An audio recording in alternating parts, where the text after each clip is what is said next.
नाज़रीन ग्रामी, आज की वीडियो में हम जानेंगे हज़रत इब्राहीम अलैहिस्सलाम और नमरूद की भड़काई हुई आग के बारे में। कैसे उसने हज़रत इब्राहीम अलैहिस्सलाम को आग में डालने का मंसूबा तैयार किया।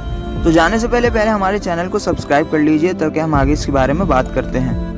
हज़रत इब्राहीम अलैहिस्सलाम अल्लाह के जलील कदर और मुकर्रब तरीन पैगम्बरों में से एक हैं, जिन्हें खलीलुल्लाह यानी अल्लाह के दोस्त के खिताब से नवाजा गया। हज़रत नूह अलैहिस्सलाम के बाद आप वो पहले नबी हैं जिन्हें अल्लाह ताला ने तौहीद की दावत फैलाने के लिए मबूस फरमाया। हज़रत इब्राहीम अलैहिस्सलाम ने इराक, मिस्र, शाम, फलस्तीन से लेकर अरब के सहराई वादियों तक तौहीद की दावत आम की। फिर अपने मिशन की तकमील के लिए सरजमीन अरब में अपने बड़े बेटे हज़रत इस्माइल अलैहिस्सलाम, शाम और फलस्तीन में दूसरे बेटे हज़रत इसहाक अलैहिस्सलाम और मशरिकी उर्दून में अपने भतीजे हज़रत लूत अलैहिस्सलाम को मुकर्रर फरमाया।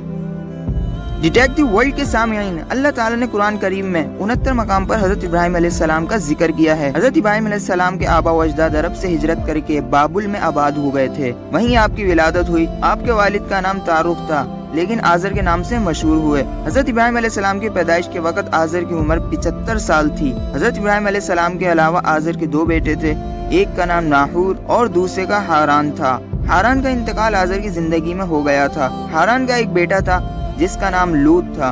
लूत ने अपने बाप के इंतकाल के बाद अपनी जिंदगी का पेशतर हिस्सा चचा हज़रत इब्राहीम अलैहिस्सलाम के साथ गुजारा।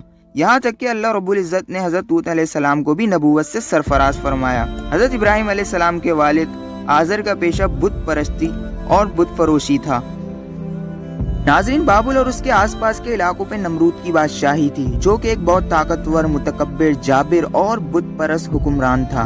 कहते हैं सर पर ताज सबसे पहले नमरूद ही ने पहना था। एक मर्तबा उसने एक अजीब व गरीब ख्वाब देखा कि आसमान पर एक बड़ा रोशन और खूबसूरत सितारा नमूदार हुआ, जिसकी रोशनी इतनी तेज थी कि उसने आसमान पर चमकते चांद और लाखों सितारों की रोशनी को मान कर दिया।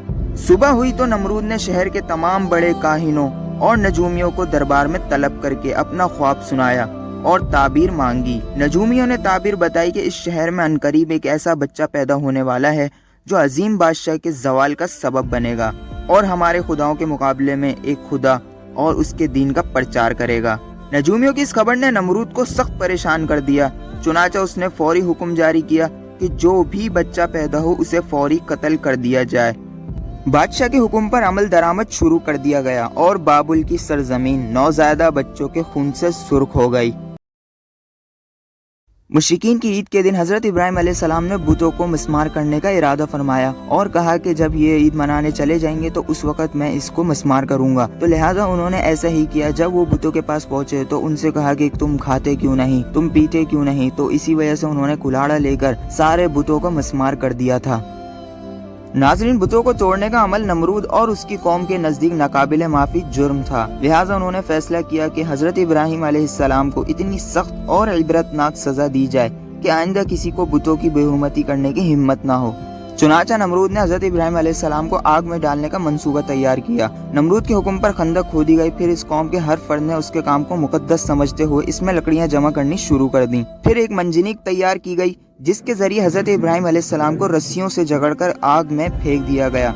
इस मौके पर हज़रत इब्राहीम अलैहिस्सलाम ने कहा, हमारे अल्लाह ही काफ़ी है, वही बेहतरीन का साज है। लेकिन अल्लाह का हुक्म और अल्लाह की तदबीर ज़्यादा तेज़ थी, यानी अल्लाह ने खुद आग को हुक्म फरमा दिया था कि हमारे खलील के लिए ठंडी हो जा और गुलो गुलजार बन जा।